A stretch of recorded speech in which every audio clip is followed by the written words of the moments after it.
miệng cho tú nào po chỉ phi ra hay cần xem mà cần tel bom hi cần lu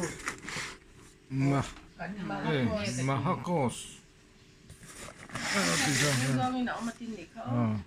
mahakos ya a parsal hian ti hian an tuam ve thapa ti hian ti chuan hei hi a khe chian cheng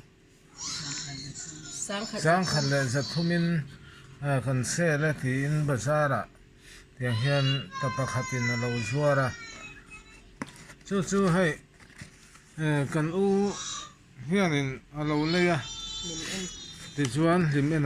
limena kan u in a lo leia ti chuan hei a chhunga an hong ta a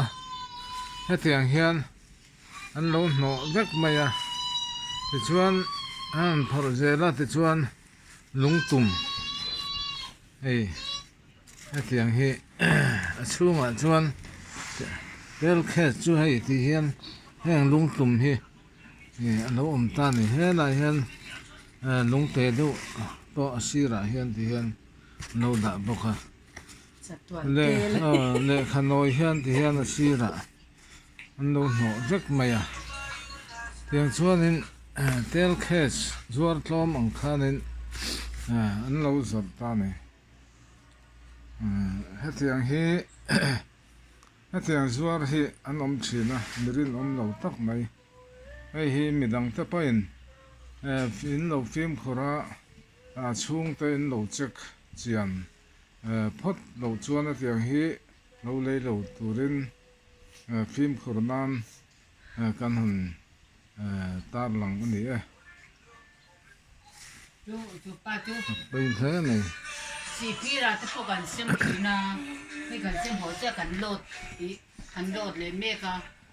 al aram tiamo oi zia chu mà xe khami hemi hian a ron pona lo en na chang ka lo si box si lo mo king ma po ha